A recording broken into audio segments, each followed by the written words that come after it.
Hey guys, welcome back to another video. I'm gonna quickly show you and just give you some little pointers on what the IBA or OTV body armor is. This was commonly used by Marines, and even it was used by the Army during Operation Iraqi Freedom 1 and 2, or at least at that time. So so it was being produced really late 90s, and I believe it stopped being used mid 2000s, and now the Marine Corps uses it actually at for boot camp.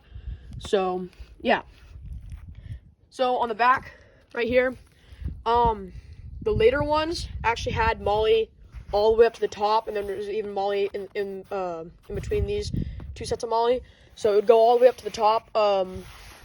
But the older ones only just had 3 slots, and then there was 3. It was 3 tall and 3 right there, and then it just had these 2 straps to tighten it. And it's the same on both sides. And then a lot of vests now, you actually put the plate in on the bottom somewhere, but these ones actually have side inserts and then a back insert. So this back insert is right here. You just lift this up, and then there's a big old pocket back there, and then you can put a back plate in there. It's also got this. I don't know exactly what that's for, but for a while I actually had my camelback back here when I didn't have my plate, but then it was just so close to my chest. When I would wear a pack, it would most likely pop it, so I just stopped doing that. So I didn't want to pop it. And then it's got a strap back here, so if you're wounded or something, your buddies can drag you off. And then it's got right here, just a little strap that's just connected with a button. This was just kind of used for anything. I believe it had something to do with the shoulder straps. I don't know or the shoulder plates. I don't know for sure though. So it kind of have these big old shoulder pads to protect you from shrapnel. And then it's the same on this side. On both sides, it's MOLLE all the way up. And there's no MOLLE right there, obviously, just because that's where your arms come out. So it's MOLLE all the way, almost all the way up. Up here there's nothing. At the time, you didn't really need it as much, and it was kind of just, there wasn't a lot of ways to set up your flak, so it was kind of just, it was really basic at the time and quick. So let me flip it over. You have these pouches kind of right here. This is for I don't know what the material is. It might be Kevlar, but there's just some padding, Kevlar padding, just to add an extra layer to it, just in case you're hit.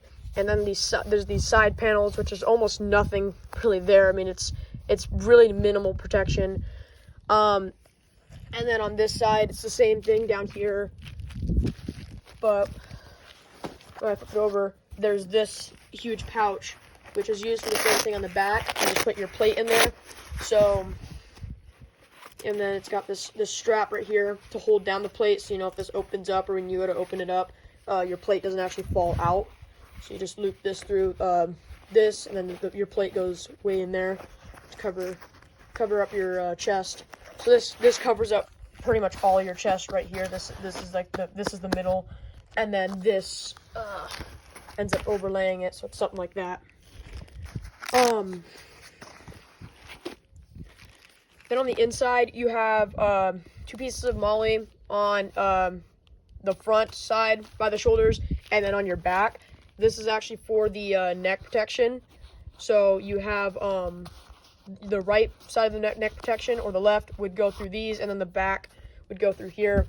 And then the front part of the neck protection, that just connects onto the right and the left by 2 buttons on the outside. And then you also had groin protection, so you just had one little MOLLE strap right here, and it was only on this side of the flak. It's on the same side as the plate.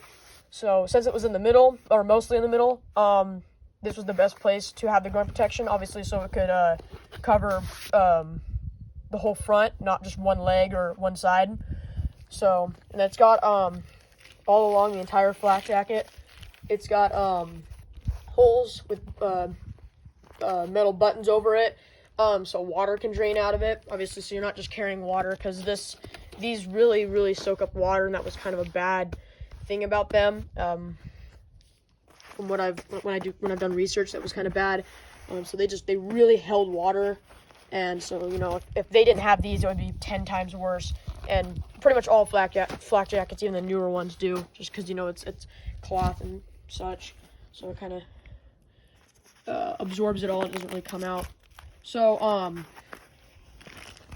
your actual plate, which is in here, when you close this, you actually close this part first, and then you hold this side down, then you put this side over. That's why it's got these Velcro right here.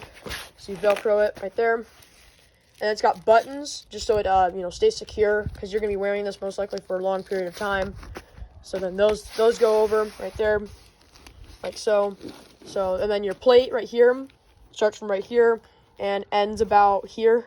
So as you can see, you know, it's mostly the middle. So your side area is here. There's nothing there protecting you.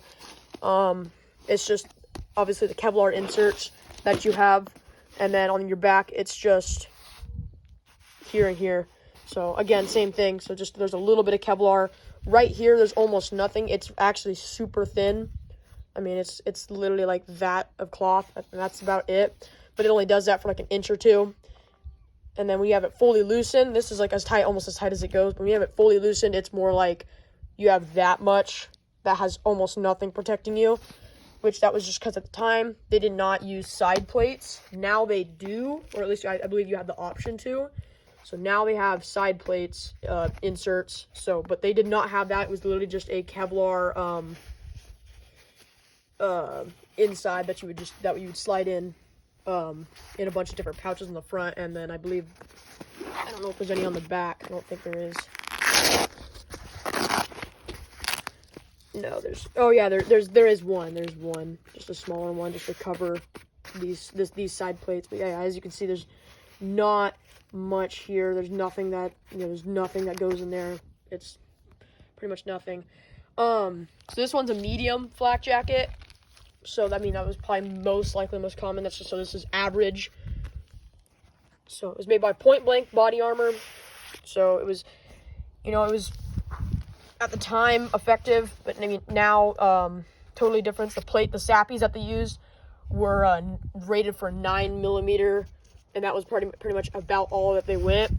And I don't even think that was 9mm at Point Blank. I think that was like 9mm from a little bit of a distance. So you know, obviously not very much protection, but yeah, guys. So that's a quick look at at IBA/OTV body armor, and yeah, please like and subscribe, and I hope you guys enjoyed the video. Thank you.